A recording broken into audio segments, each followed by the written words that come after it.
This is the Detroit Sports Podcast Network.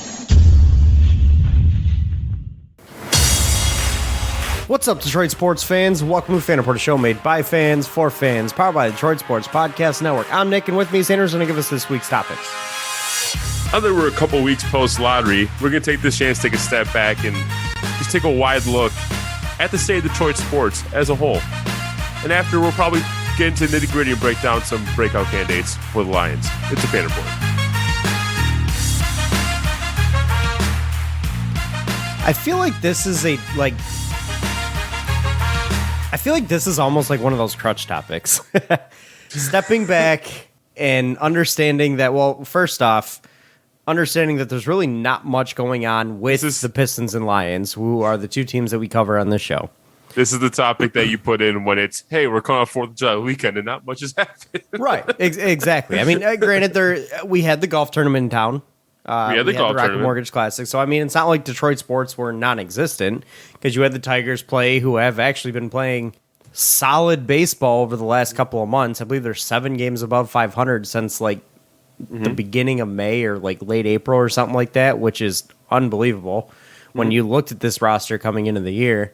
So they've been playing good baseball lately. I'm still very confused by it. I'm going to be completely honest with you. It's a lot of beating up on bad teams, surprising performances against some good teams, and some solid pitching, whether it be in the starting rotation or in the bullpen from some guys, from some young guys. In all reality, I can't really explain it either. As you can tell, I'm struggling because this team just, on paper, they're not good in any way. Like, they're terrible on paper. Jonathan Scope's been playing red hot as of late. You've had Miguel Cabrera start to turn it back up and improve his numbers immensely, even starting to hit some bombs. Akil Baddoo continues to be extremely solid in the lineup, and you've had some young guys come up and make some impact like Eric Haas and be a big part of this team. So it's not to mention solid pitching. And yes, you've had some solid pitching. Casey Mize has had some good outings. You've had Tariq Skubal put up some good outings as well, or Tariq Skubal put up some good outings. You've had some very solid bullpen performances by the likes of Kyle Funkhauser and Jose Cisnero and Gregory Soto as well, who, in all reality, all of which probably or potentially could be moved at the deadline. I mean, there's a lot of names that the Tigers had. In all reality, I think there's quite a number of names on this roster that teams will be calling for. And I'm curious to see if the Tigers front office will be willing to move on from them.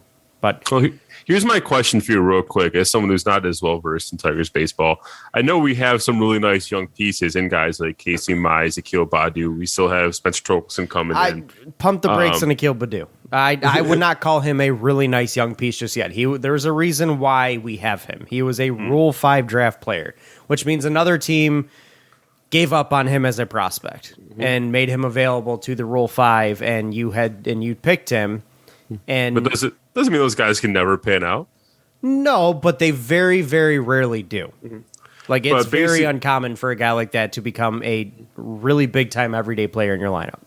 What I'm asking, though, do you think we have a solid direction right now, or is this kind of one of those meaningless winning seasons, kind of like we saw the Pistons have a couple years in the last decade?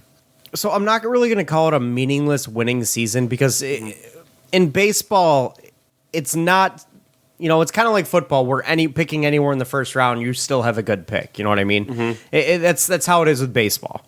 So tanking isn't as important in baseball as it is in a sport like basketball or hockey even, because one player doesn't have as much impact. And in all reality, a lot of these guys that you're taking at number 1, number 2, number 3 overall, they're still kind of lottery tickets because some of them you're taking when they're still in high school, and if they're a little bit older, you still don't know if they're going to pan out.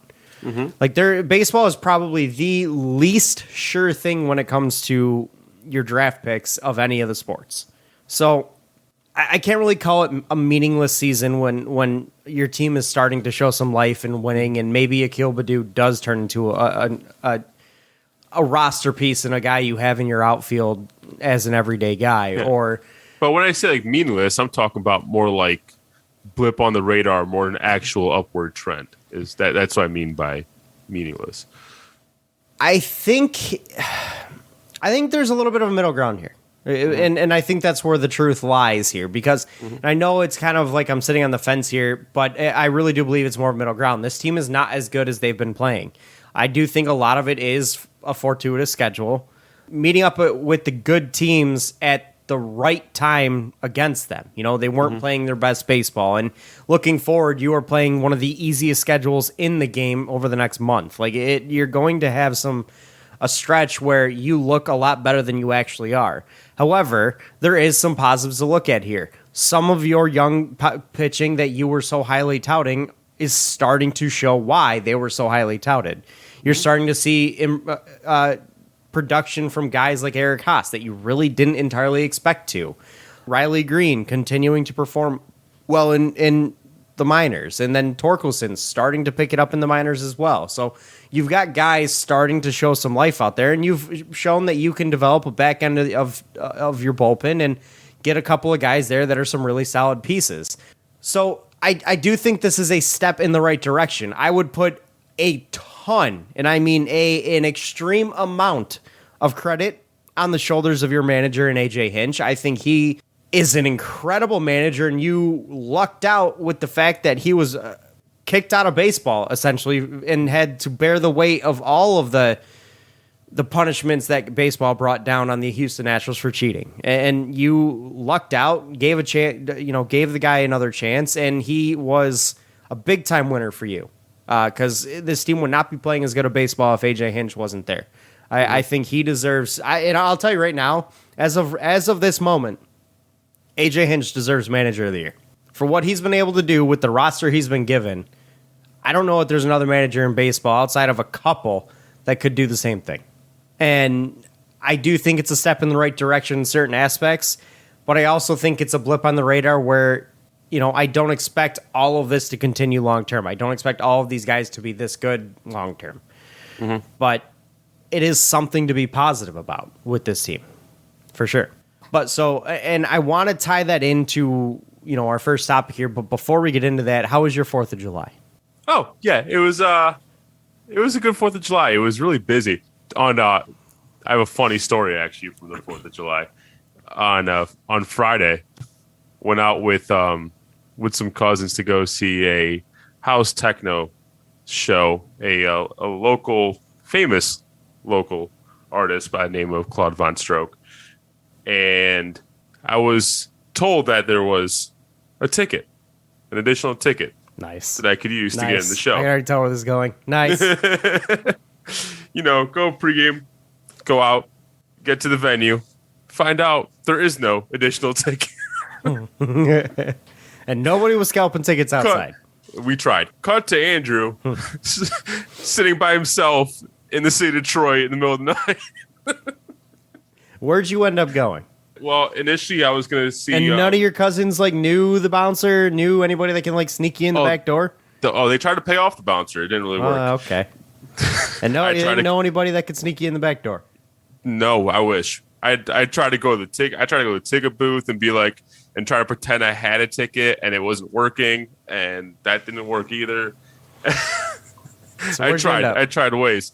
I was gonna go bar hopping. I was gonna go solo bar hopping for the first time in my life, and I went. Sad, but okay. I started off at Hopcat, found out it was already last call, and it was a downer from there. And I'm like, you know what? I'm just gonna go home. I'm just gonna Uber home. But no, other than that, it was a really good weekend. Made some tacos yesterday. Had a barbecue with you guys on Sunday.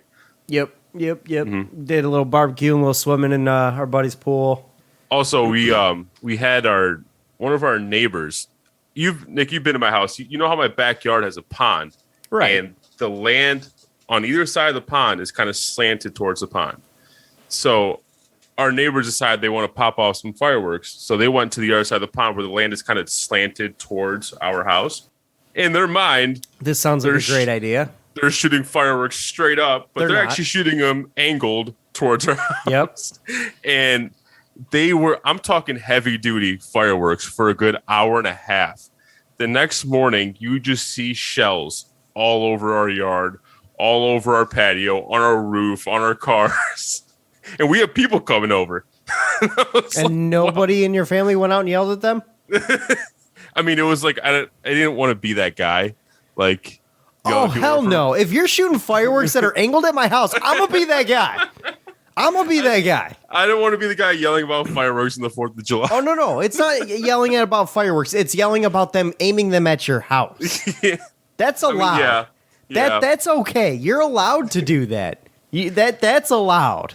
But, like, I want to know how much money they spent on fireworks, because this was like a heavy-duty fireworks show for legitimately, no exaggeration, 1 hour and a half. I mean, I have a former boss who would every year spend like 10 grand on fireworks. Mm-hmm. So, and he would put on this massive show for all of his neighbors. So that's probably how much they spent. I mean, dude, it took 4 cars to 4 carloads to unload all the fireworks he had. Like it was there would be like amount. a 5-minute break, and then they would bring in a new load of fireworks. So let's just say I've never seen as many fireworks as I did whenever I saw his show that he put on. It was ridiculous. It looked like a professional show. It was not. But no, hell no. If you're aiming them at my house to where the debris is falling on my cars on the other side of my house, yeah, you better believe I'm going out there and saying, "Hey, what the fuck, man?" Like, figure your shit out. And my neighborhood has a lot of open fields that like aren't near houses and are on level ground that you could hit as many fireworks as you want in. Why they would choose?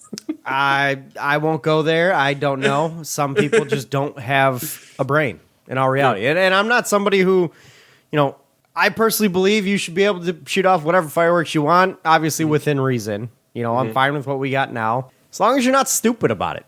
Mm-hmm. And I think if you are caught being stupid about it, you should lose that privilege. Because this isn't little pop-ums that we're talking about. These are big boy fireworks. These are dangerous. They're big explosives. They can cause a lot of damage. We just had a Columbus Blue Jackets goalie die on the 4th of July by being hit by one of these mortars. In Novi. In Novi, yes. It was actually at his goalie coach, Manny Legacy's house. Do you remember who Manny Legacy was? Yes, I can never forget that name. Longtime backup goalie for the Wings. One of the greatest hockey names of all time. Quite possibly one of the most popular players in Detroit sports. Mm-hmm. Reason is, he was the backup goalie. It's always the most popular player on Detroit teams, either the backup goalie or the backup quarterback. Always, every year. Human victory cigar. Uh-huh. Well, Manny Legacy was actually a good goalie. But anyways, very sad situation. I wish the best to his family and his teammates, and that's rough. But I will say this. Do we have to be lighting them off after midnight? And I know I sound like old man over here. I know. I know. I turned into 80-year-old grumpy old man on the 4th of July because it was going to 11:30, and I'm like, this is too loud. I'm trying to watch a movie. I can't hear my TV.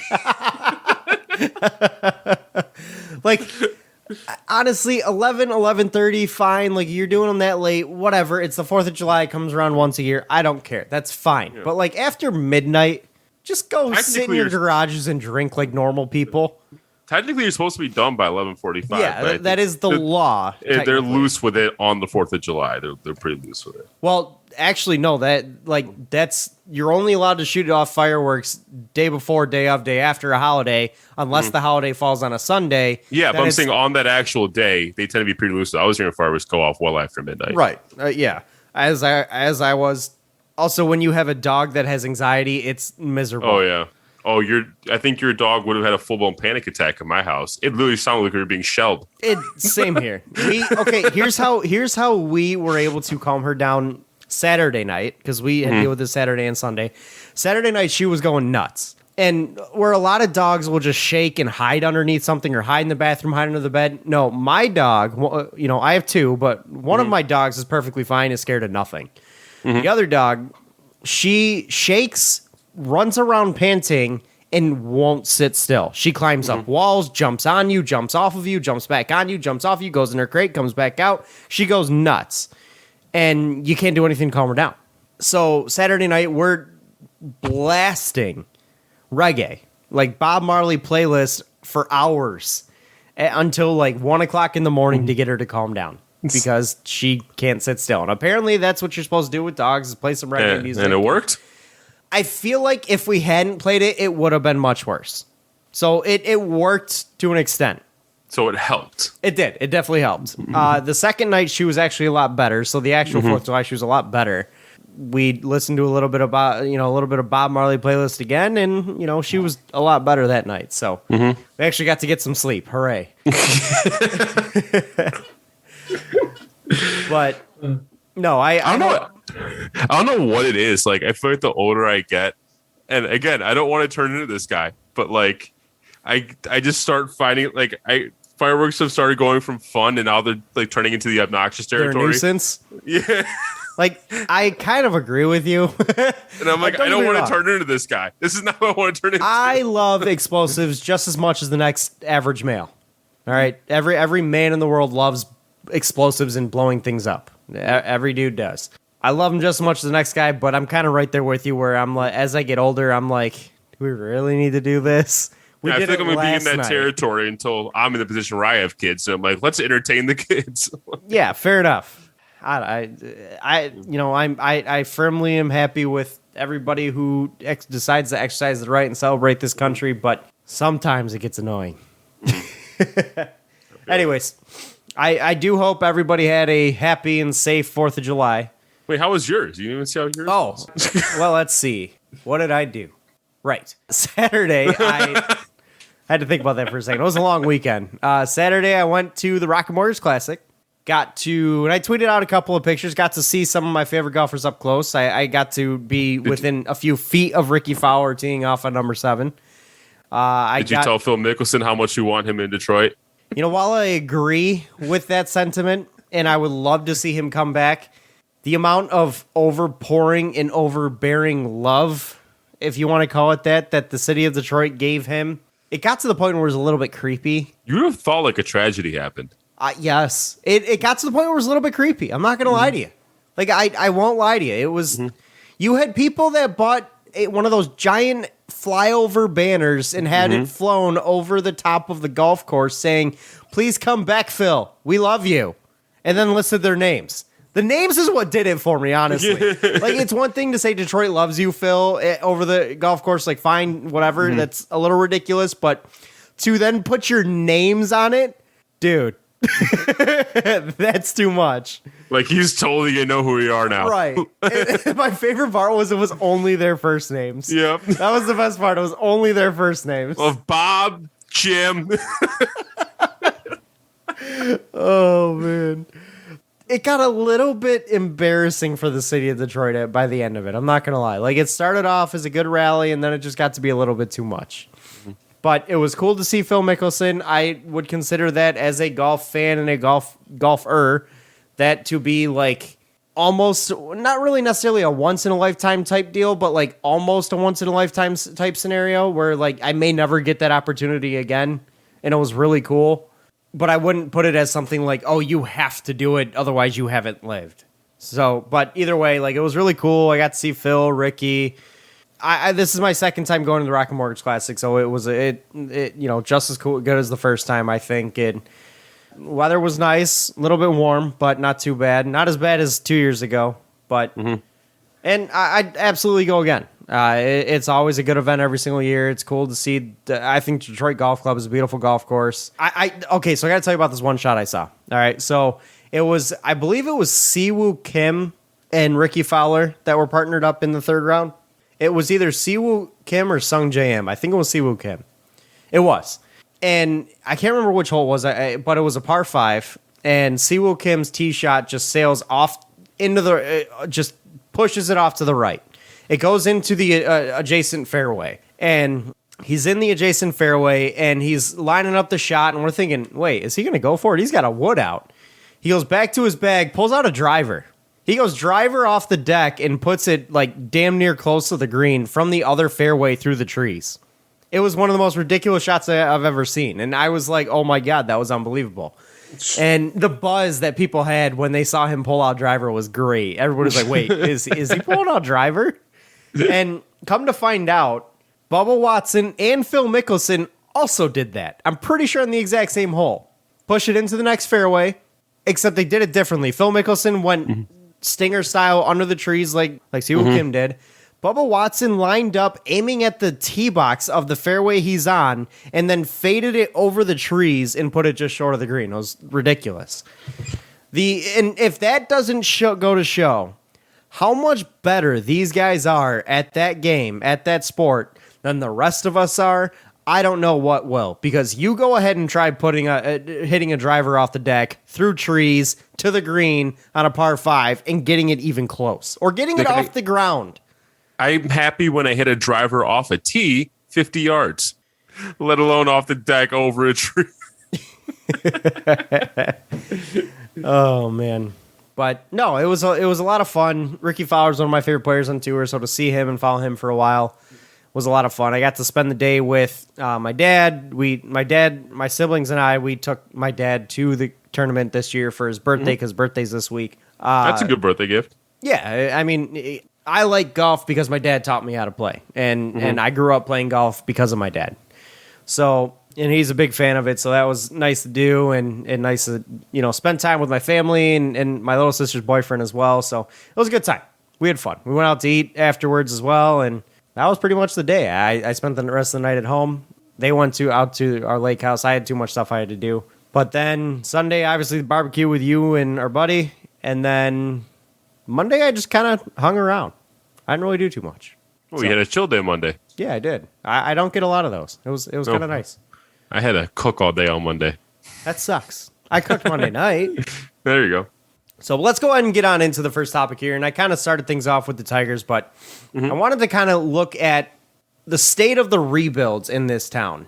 Obviously, because every single one of our teams was rebuilding. And now we're in a spot where, in the case of the Pistons, and I know we've talked about this with them already, but in the case of the Pistons, their rebuild is not only on its way back up, you could argue it's almost done at this point. As soon as they make that number 1 pick and he plays well in his rookie year, it's almost done. You're a free agent signing away from potentially competing for an NBA championship. And so the Pistons are in my opinion, the best spot. So I want to move beyond them and look at some of the other teams in the city and kind of gauge where they are. And is it safe? And then I want to ask you a question, and I think we're going to come up with an answer together here of, is it safe to say that is it safe to finally say that Detroit sports are on their way back? That we will be a winning town once again here soon. Okay. So do you want to go ahead and take it away with the Lions and your thoughts on their rebuild, and then we'll move on in over to some of the other teams here. We already talked about Tigers a little bit. Well, I give you some stuff on the Lions. So, I mean, the Lions are at the very, very, very beginning stages of a rebuild. But I don't know about you, but it feels different this time. It really, it feels I feel like we say that every time, though. But legitimately, it feels like the players are actually playing for someone they want to play for.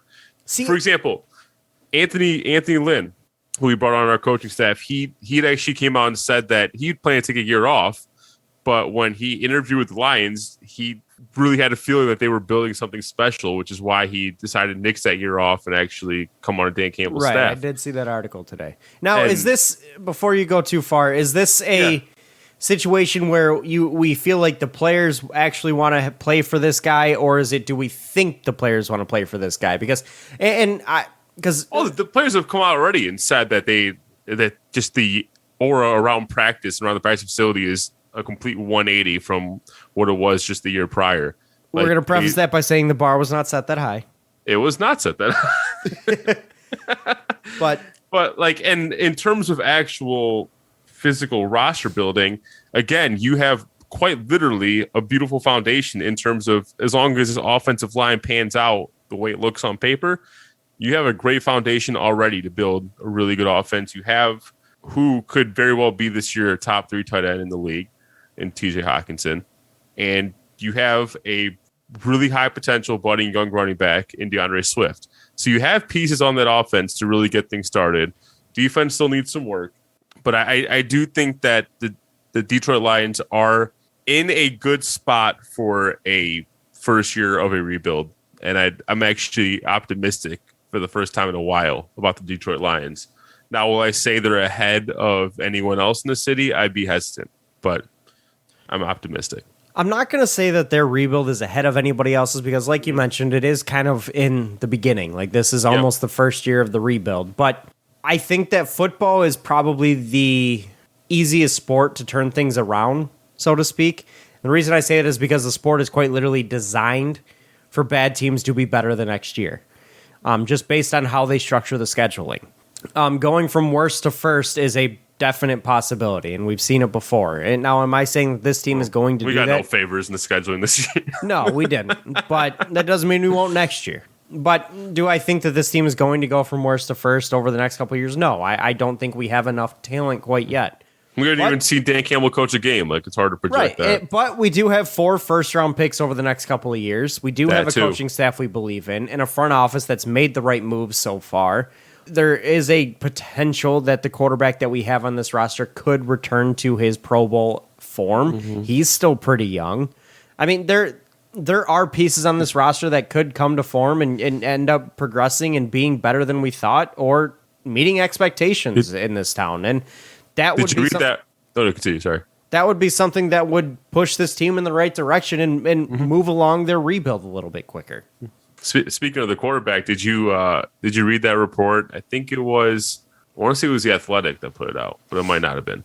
But apparently, Cooper Kupp, Jared Goff is at least attempting to form a Cooper Kupp-like connection with Amon-Ra St. Brown, which would tell me that they're going to really heavily target a rookie wide receiver in this offense. Does that make much sense to you?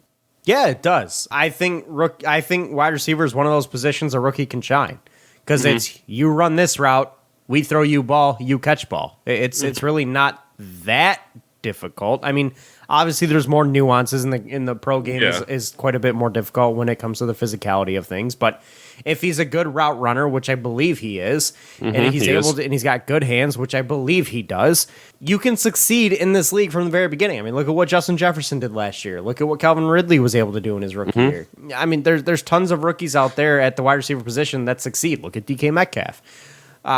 So to say that Amon-Ra St. Brown isn't a guy we should rely on, well, he may end up being the best receiver this football team has. And I think they're going to need a guy like Amon-Ra St. Brown to step up and produce for this team on offense because you don't have a ton of pass catchers and weapons out there. So if Jared Goff is able to develop a really good rapport with him through training camp and the offseason and hit the ground running essentially in week 1 of this season and he succeeds, great. He's a really, really cheap weapon at that point and one that will be here for years to come. So I'd be ecstatic if that happens, and I think potentially it could. I like Amon-Ra St. Brown. No, I agree. I'll just say if there's anyone I want the passing game to run through in terms of a receiving option, it's Hawk to me. I want him to be the first read on most plays. I'm not entirely going to agree with that.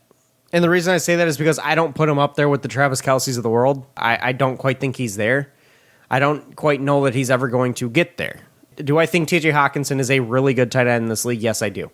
But to say he's up there at the levels of George Kittle and Travis Kelce, no, I don't think he's there yet. And I don't know that he's ever going to get there because you're looking at 2 guys that are probably Hall of Famers. One for sure is a Hall of Famer. So I can't say that TJ Hawkinson is going to be that because, in my opinion, for the offense to run through a tight end, you have to be that good.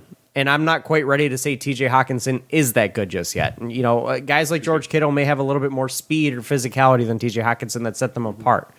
Yeah. Same with Kelce. So I'm not quite ready to say that the offense needs to run through Hawk in terms of the passing game just yet. I would still rather see a wide receiver be the number 1 option, have plays run for the wide receiver, and allow TJ Hawkinson to work off that.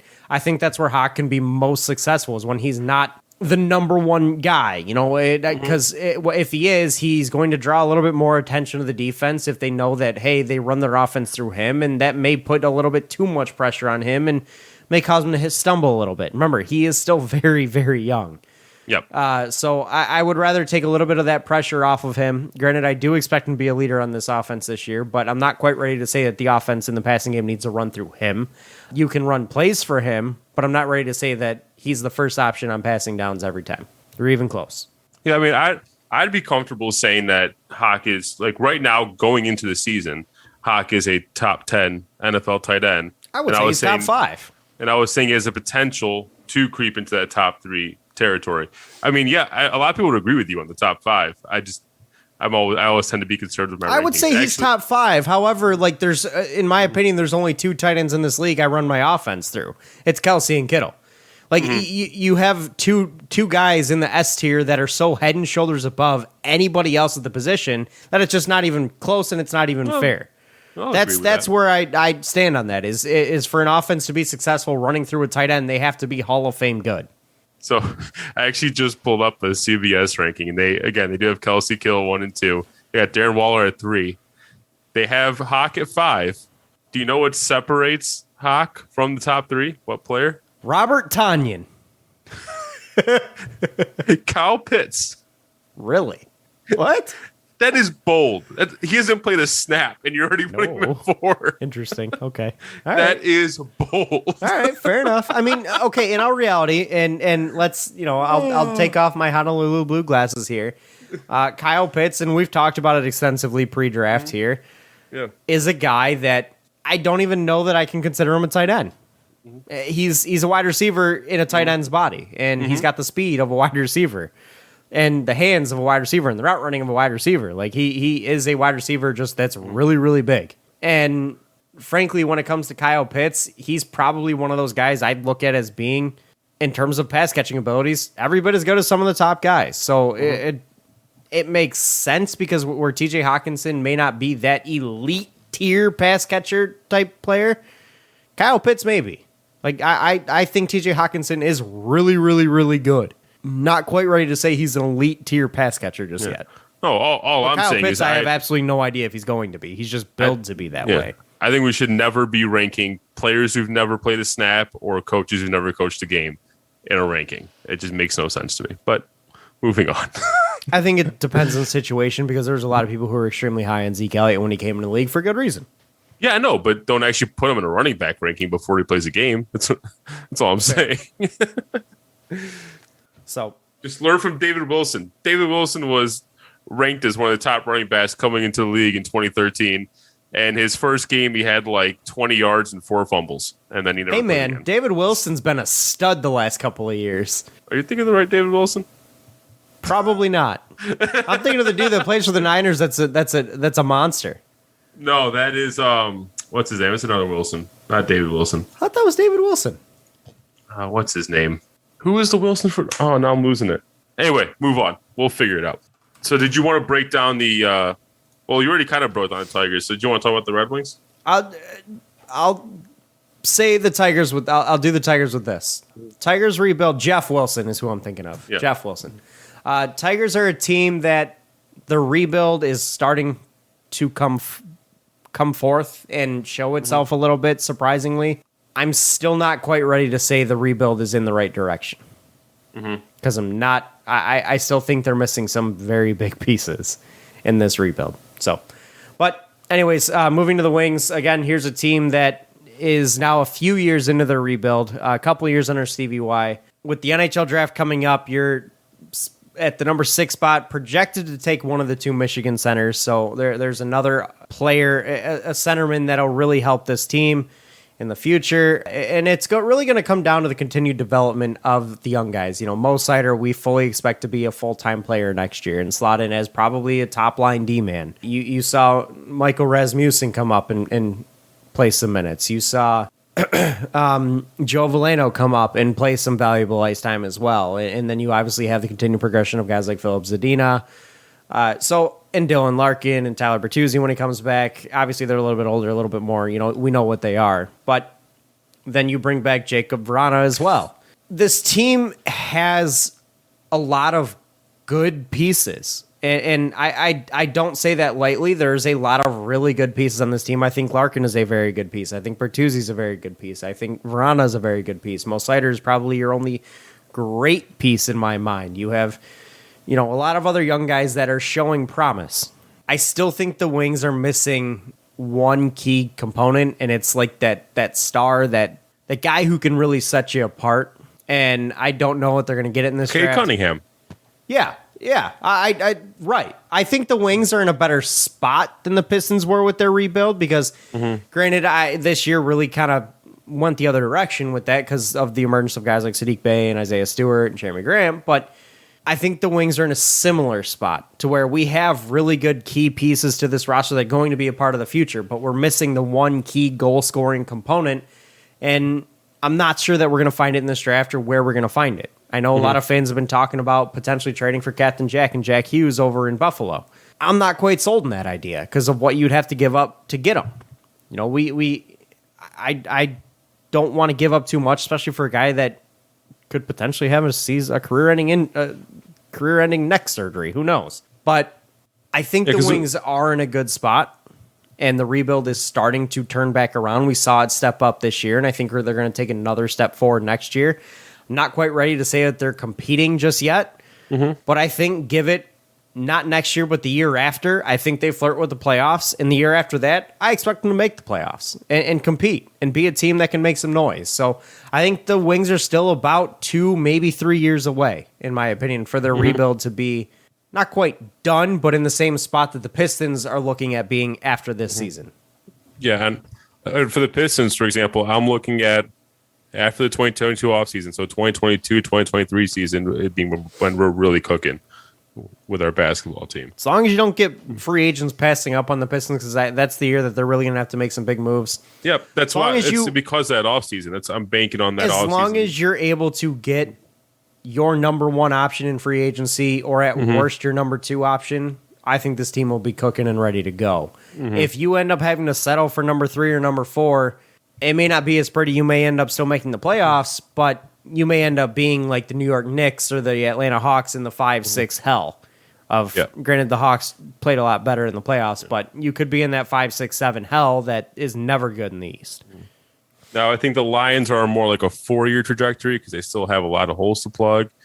I'll argue that the Lions rebuild will officially fully be hitting the ground and like broken ground. They've like this offseason, they broke ground. So they had the little ceremony and all that stuff.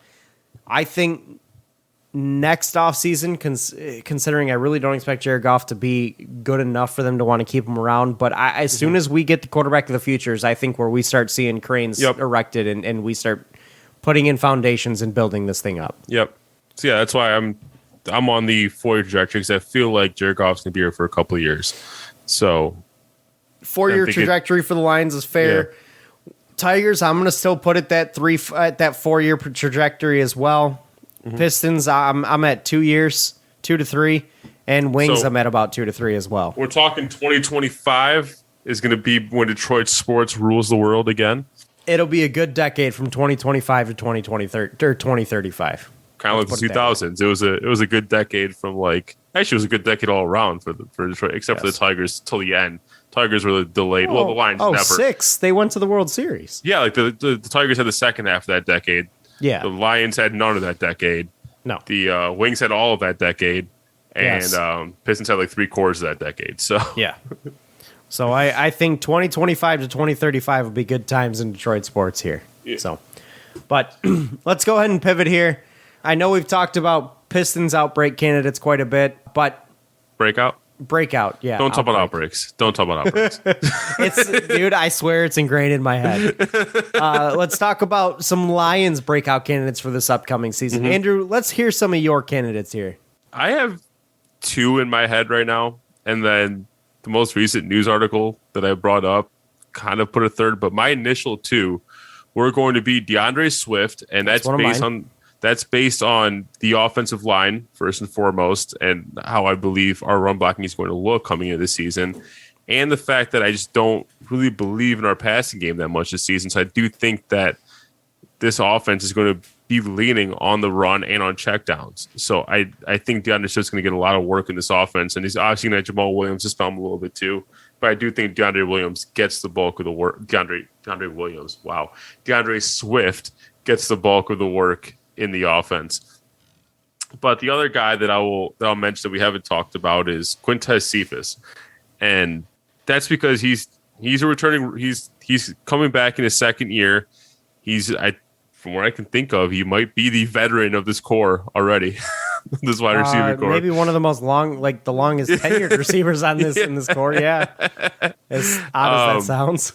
But reports out of camp were that he has really come on, and he's actually performed. Now, again, everything from camp, you got to the grain of salt. You always have these camp heroes that don't end up doing anything during the season. But Quintez Cephas is a guy that actually shined in some opportunities last season, and a lot of people are looking for him to take a step forward this season.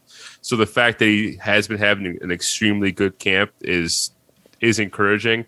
And I do think they're going to need him to step up in that wide receiver core this season. They're going to be relying on him a bit. So I'm going to go with Quintez as my other. I like Quintez Cephas also. I'm going to go with DeAndre Swift. I'm going to agree with you there. I think with the offensive line the way it's going to be and the amount that I think we're just going to use him, I think a lot of the offense is going to run through DeAndre Swift. I do.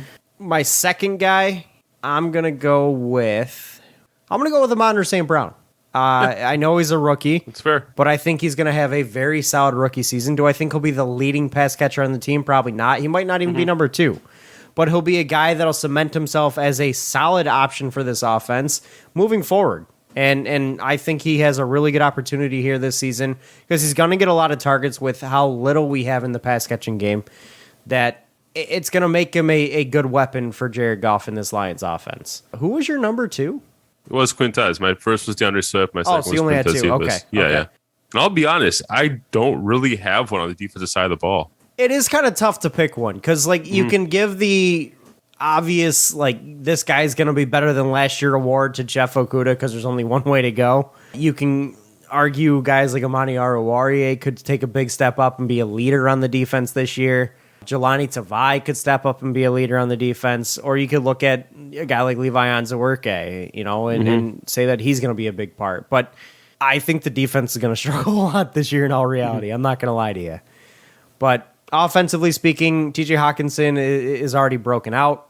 The only other guy I can really think of besides Quintez Cephas, because you already named him, honestly, to be a guy that could really make a big impact for this offense is Tyrell Williams.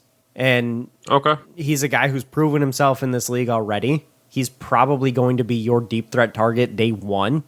And Jared Goff may develop a good rapport with him and with the offensive line as good as it is, he's probably going to have some time to allow Tyrell do some work and get open. And get downfield. So maybe Tyrell Williams is a guy that could be a big time breakout candidate on this team. We've seen some, and the reason I say this, we've seen some receivers who have proven themselves in this league but never really take a huge step forward in this league until they came to Detroit. Look at Marvin Jones. Look at Golden Tate. Granted, they had Matthew Stafford throwing them the ball and played opposite Calvin Johnson for some of that in terms of Golden Tate, but Marvin Jones playing opposite of Golden Tate, and look how good those guys turned out to be. They weren't 1,000-yard receivers until they got here.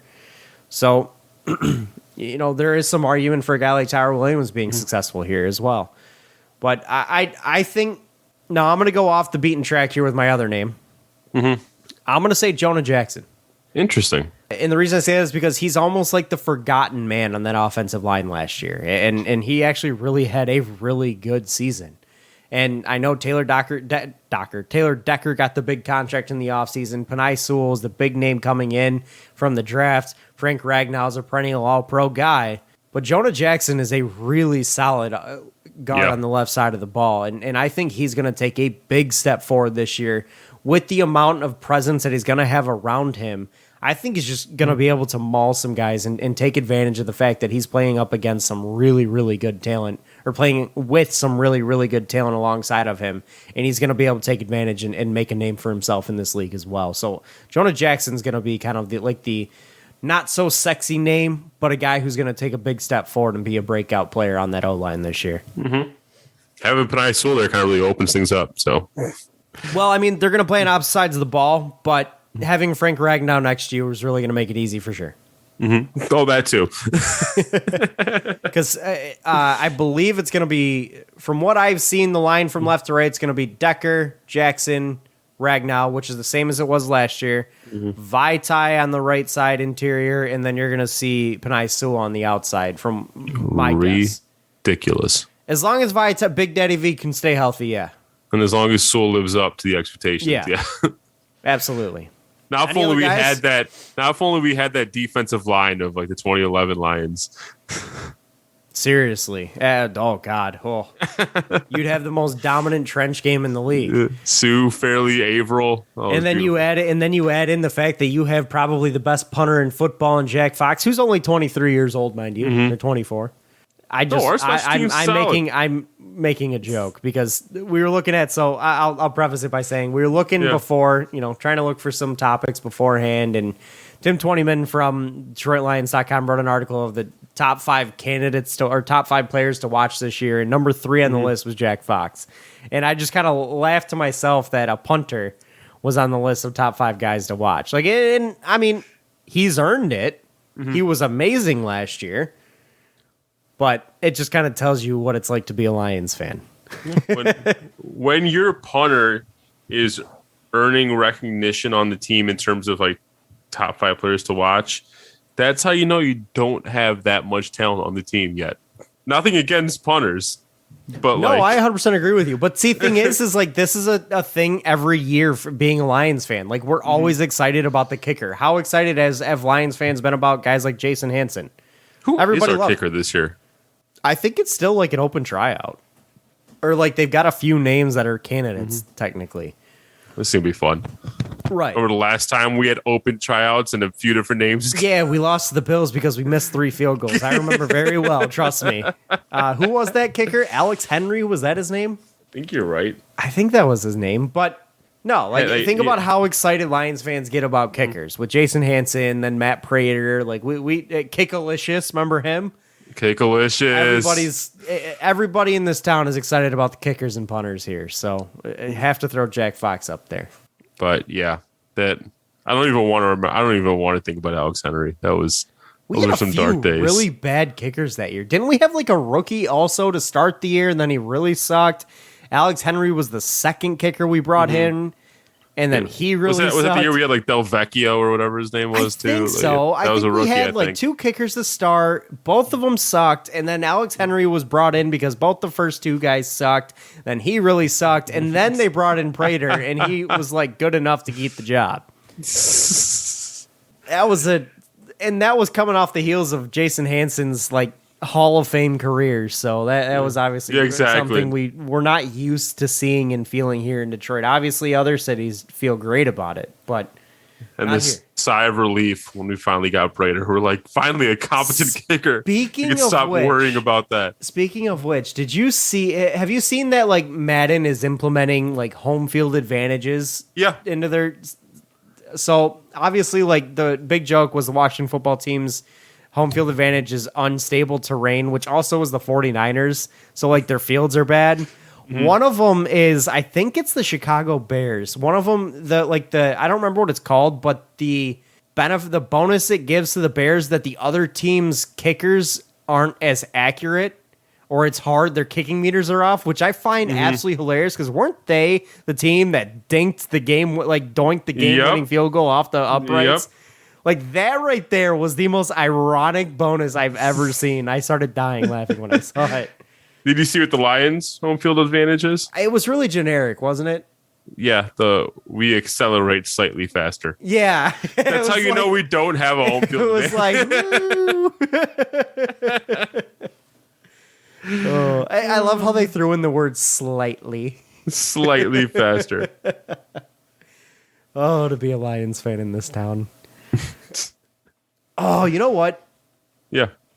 97-1 the other sometime last week or the week before was talking about if they were to bring an expansion team to Detroit, the NFL were bringing an expansion team to Detroit, would you switch? As in, like, would I not be a Lions fan anymore? Right. Would you switch to the expansion team? Here's the thing. I think I have already invested so much in the Lions that, like, it just wouldn't feel the same if I switched to the expansion team and they won a championship. It just wouldn't feel the same. Like, you didn't grow up with it. Exactly. I guess I kind of get that. I feel like almost like when the Miami Heat bought a championship when they brought in LeBron and Chris Bosh. I feel like that's what it would feel like. Yeah, I guess I kind of get that. And I'm kind of the team hasn't struggled for 70 years in life. Like, you know me, I'm a person who's very loyal to my sports teams. Like, I bleed my teams through and through. I support my teams like crazy. I also do criticize them very openly, but I also like am very supportive of my team, so it would take a lot for me to switch off from one of them for sure. Yeah. Like I'm not one of those guys that has a quote unquote second team in the league. Like it's the Lions or it's nobody in my mind. Yep. And while there are teams that I do like around the league and like to watch play, and I want them to win, when it comes down to it, like it's Lions or nobody. You know, you have to have other teams that you like when you're Lions fans. Or you else do. Football's not really fun. But I wouldn't consider myself a fan of any other team in the league. Yeah, no. But So if real we were to quick, get an expansion team, I probably wouldn't switch. However, I do think a lot of the town would. I'd still root for them, but I wouldn't no longer be a Lions fan. Because think about it this way. Do Giants fans root for the Jets? No, but again, one's in New York, one's in New Jersey. They both play in the same stadium. I know, but isn't one based on New York, one based on New Jersey? They both play in the same stadium. I thought one was based on New York, one was based on New Jersey. I don't think so. They're both the New York Jets and New York Giants. I thought the Jets were technically Jersey, but okay. I'm pretty sure both technically play in Jersey. So, continue. but anyways, like, do Clippers fans root for the Lakers and vice versa? No, like it. I don't think I would be able to root for the other team in this town. I think I would forever consider them to be the other team. I would be extremely bitter if they won a Super Bowl before the Lions. Yeah, I feel that. I would be very bitter. Very. But that would also go to prove that it's the ownership. See, like I don't know, like with the whole thing, like because it's not like I grew up with a rivalry there. Like they're a new team. I don't yet have a reason to hate them, or in the fact that they're just a Detroit team I'm not familiar with. Like they're the outsider, but like there's no baked-in rivalry that I grew up with. You don't think you'd be a little bit slighted by the fact that they thought that the league thought your team was so hopeless that they had to bring another team in? No, I'd be honored that they think we have that big of a market that we can support two teams. I mean, fair enough. But I was going to say, I don't know if you saw this. I trying to think what team it was. I think it was the Seahawks, in that their home field advantage was that sometimes your audibles and hot routes, like your players won't understand them. You'll just get question marks. Yeah, and they'll that would run piss the me off wrong so route, much. and they'll run a random route. Like, yeah, that would drive me nuts. Some of them were kind of cool. Like that one was kind of cool. Yeah, accelerate slightly faster. Yeah, I'm probably not going to play in Ford Field ever. Let's just say Madden probably is up for another dud year. Yeah, we'll see. I'm hoping something's turned around because I do want another. I want a good NFL football game. Don't get me wrong. I just don't know. I think EA Sports is sitting too comfortably. They have no pressure. 2K is coming out with one. It's just not NFL licensed, Right. so it's going to be like random. So who the hell cares? Random fake teams. If you don't have the real teams and real players, does it actually matter? No. I mean, Nobody wants to play as Joe Dirt. They want to play as Pat Mahomes. No, I remember NFL Blitz the League for the PS3 was a really fun game, but it wasn't NFL licensed, but also wasn't like meant to be a realistic football game. It was arcadey, and that was what was fun about it. Like I think if it was a realistic game, it might not be as fun. Yeah, but in all reality, if Blitz the League was actually a good selling game, they'd still be around. People don't care about games like that. I'm not saying it was a great selling game. Honestly, I just had fun with it. Right. What other game can you rip someone's scrotum off on the field? I'm sure there's something out there. I don't know. But no, I hope we see Madden turn around, but I don't think they ever will until they have some pressure put onto them. And with the NFL re-upping again, it ain't going to happen. Yeah. But we do get NCAA football back, which is great because that game is awesome. Possibly. They said that the EA said that they are going to announce the return of one of their franchises come end of July. I think if they chose anything besides NCAA football, they're still I agree with you. I think the most likely candidate here is NCAA football. I would wager the betting odds to be like minus 500. Because of the fact that now players are allowed to make money off things like endorsements. Image and likeness. Did you hear that there's like a big name college that straight up is putting the entire football team on payroll now? They're giving every player a salary. Huh. Yep. I thought that was really I heard it on my way home. I don't know what college it is. Let me see if I can find it real quick. But yeah, like in terms of like the franchises to bring back, like I'd love. Obviously, I think it's going to be NCAA football, and that would be my top pick. But a couple other ones I'd love to see if they were to bring them back. I miss NBA Street. I miss the street games on NFL Street, NBA Street. I miss those games. FIFA Street. But that, and I was one of the few that did enjoy NCAA basketball, like NCAA March Madness. I would like to see that come back. It was all right. I liked it. Mm-hmm. Some years the game just was not very good. Mm-hmm. But some years I definitely did enjoy it. Like I remember I used to like playing as the University of Detroit Mercy and taking them to the dance and winning it all with a team that never would. That was always fun. But anyways, though, anything else to add before we close out? Nope, that was it. All right, that's going to call for this week, guys. Thank you for joining, and thank you for listening. We will catch you guys next week. This has been the Fan Reporters by Fans. For fans. Follow us on Twitter at RealFanReport. We hope you enjoyed. If you have any pictures of this weekend at the Rocket Mortgage Classic, let us know. If you want to yell at us about fireworks, feel free. But give us your thoughts on the rebuilds in this town as well. So we will catch you guys next week. Thank you guys again for listening. Have a good one. Peace out. Peace.